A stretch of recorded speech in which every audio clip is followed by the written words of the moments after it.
Glock guys, I got a couple of reasons here for you guys to stop humping each other's legs. Come on.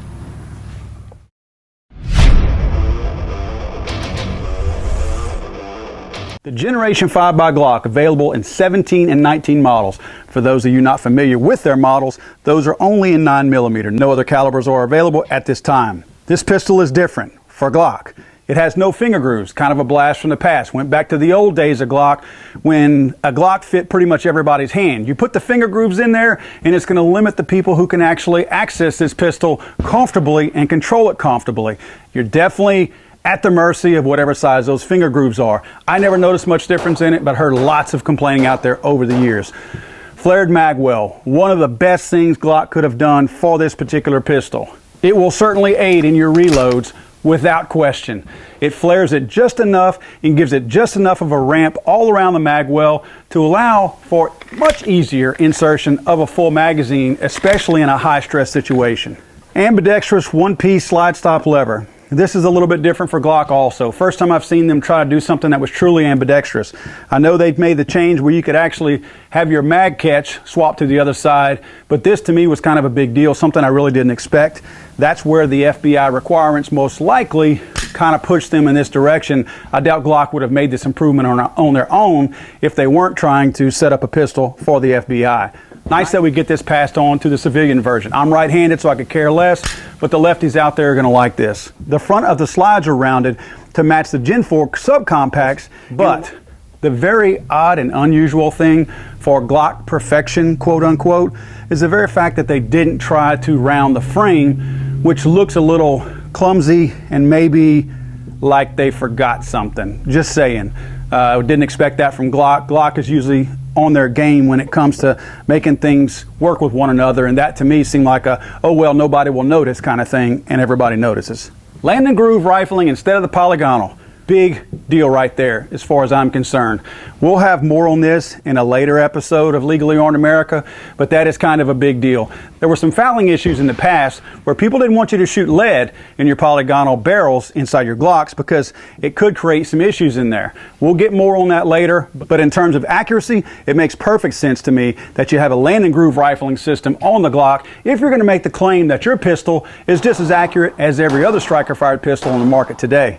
There's a cutout on the bottom of the front strap. This is supposed to assist with stripping your magazine in the event it gets jammed in there. I could see if you had your magazine had been dropped in mud or dirt or something like that and it got jammed in there, because these magazines really do drop free even whenever they're not loaded. So that probably could be an issue. I've actually heard some people complaining about this finger groove, and I think it's just ridiculous. There's no way that it affects your grip that much. You are not getting that much grip with your pinky finger whenever you're gripping this Glock for that particular cutout to be that big of an issue to you. So I think that's just people whining. You'll notice the finish. The finish is a darker finish. I know it sounds kind of funny. Ooh, I want my finish in dark black instead of black, but it actually is. It does have a little bit darker look to it. It's a new, more durable finish that Glock is using that's supposed to hold up more over time. I never had a problem with the finish before wearing on an older Glock. Even though I saw the finish wearing, it didn't rust. So I didn't have much issue with that. In my opinion, if you have a pistol that's being used enough, either whether it be service or your carry pistol or whichever, it's going to wear. I don't have a problem with that. I suspect that these pistols in the Generation 5 will wear eventually too. But again, pistol wear, not an issue for me. I'm not putting my guns out there to show off to people to try to impress anybody at how pretty they look. The magazines, you're going to notice a little bit of a difference there too. They have an orange follower. I like that. It gives you a nice quick visual so you can make sure you can tell if your gun is in fact spent and unloaded and you need to recharge that mag. The mags also have an extended front lip. That's kind of cool to work in terms with that finger groove that you have on the grip for pulling out a magazine that's spent and maybe jammed in there. The pistol still has the same stippling that you saw on the Gen 4. I like it. It's not overly aggressive, but it's also not one of those kinds of slick, weird little serrations that you see on some pistols out there that do nothing but make a gun look good. This is actually good texturing that I've always liked about the Generation 4 Glocks. The sights, don't get too excited about them. You're not going to find much in terms of the sights on the standard issue of the 17 or the 19. However, there are some really cool night sights that Glock is putting on some of these models that they're shipping out there. As you can see, we got our hands on one of them right here, and these sights are going to be awesome sights for utilizing this pistol at night. No question about it. I'd like to see Glock on their next generation, maybe the 6, doing something that's standard with better sights. Instead of having the white dot plastic sights be standard on everything else, it'd be nice to see a little bit more of an upgraded sight. I think people would be willing to spend an extra 50 to 75 bucks if Glock put a better set of sights on their pistols. Now, one of the comments that I keep hearing is that the new trigger is way better than the old trigger. In dry firing, yeah, I can kind of see a little bit of a difference, but obviously you're not experiencing the reset and the move on to that next round being fired. So I'm going to try to get some close-up camera action here and see if you can see the reset, if it is in fact shorter, and I will try to give you my opinion on whether or not I feel like it's actually a better feeling trigger at that point. All right, 3 shots here. This is the old Gen 4 Glock. Okay, let's see how the reset is. Right there.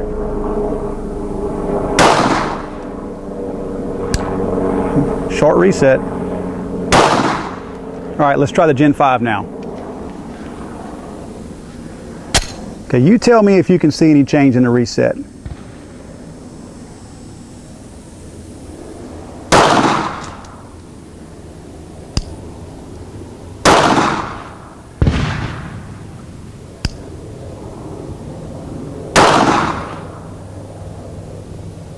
I didn't see a change in the reset. It seemed to me like it reset at the exact same place. So again, no change I saw there. However, the little bit of take up that was needed in order to fulfill that next shot, the follow-up shot, seemed to be a whole lot crisper and actually seemed to be shorter. Even though the reset seemed to be the exact same distance, you would think that the take up would be the same also. But felt like the shot broke a whole lot quicker pulling the trigger backwards than it did with the Gen 4. Could be a mental thing because I've been hearing everybody talk about it, but it did seem like it did in fact do that. But again, the reset seems the same. You know, trying to say one Glock shoots better or is better than another Glock is like saying one hula hoop is better than the old hula hoop that they used to make. You know what? They're good guns. They're utilitarian guns. They function. They fire when you pull the trigger. It's just sometimes the little features or a way of tweaking a particular firearm and making them a little bit better. I got to say the Gen 5 it's a lot of fun to shoot. I, more than anything, think that the flared Magwell, that's the thing they should have done a long time ago. That's a big deal.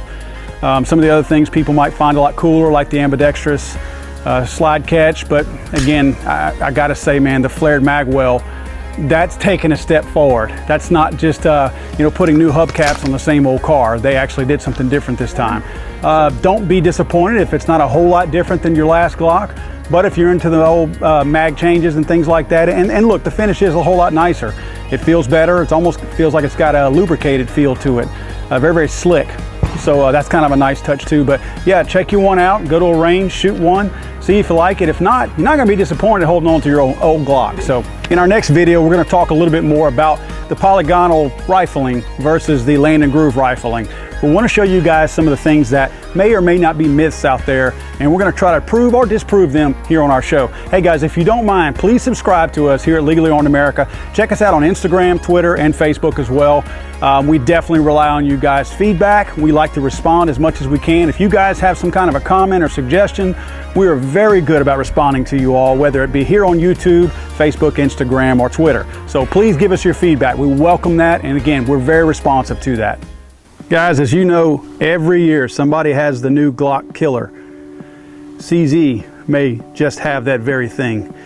One of our next videos will show you the CZ P10C, C for compact, and we will find out if this pistol is in fact the Glock killer that it claims to be.